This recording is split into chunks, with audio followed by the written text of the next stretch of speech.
It's crazy what a little bit of vision and a lot of money and some direction can do to revitalize something that's been so neglected for so many years.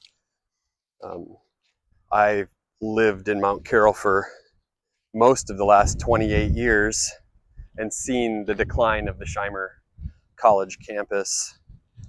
And a lot of memories have been made here. I never went to school here, of course, but um, I lived just a block from here for 4 years.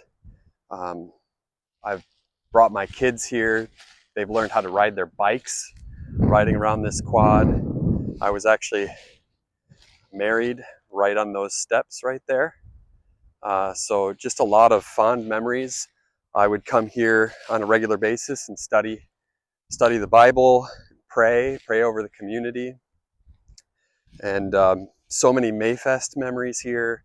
I'd come here with my friends in high school, and we'd skateboard and get kicked out and come back later anyway. But I was here last week, and I noticed the beautiful flowers blooming. I'm so glad to be able to come back here again after not having access to the campus for a few years.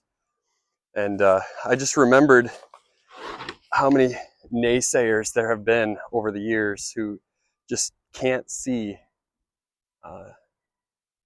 past obstacles to get good things started, and then have no vision to get them accomplished.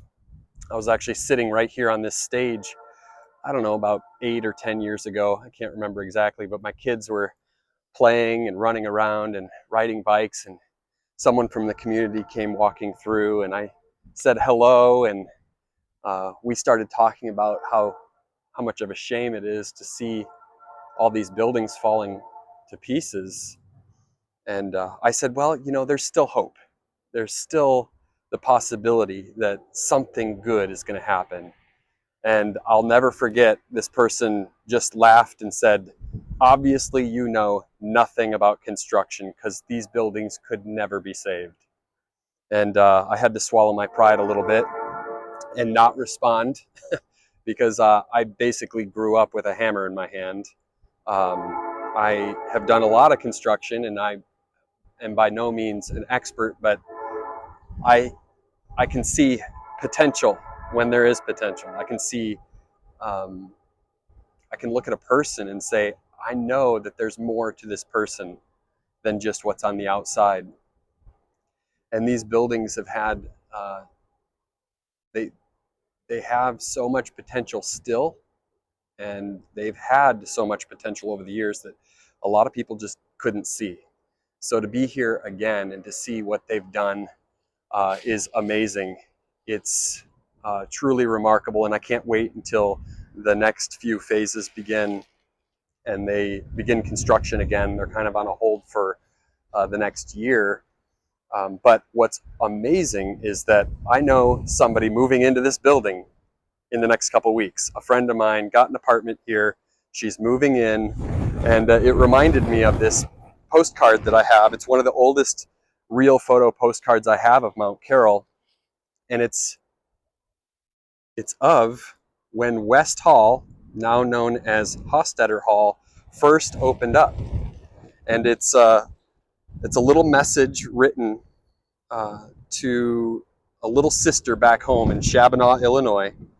Her two sisters, Edith and Alta Sawyer, had just moved into the newly opened West Hall. It just opened in 1906, 120 years ago, brand new.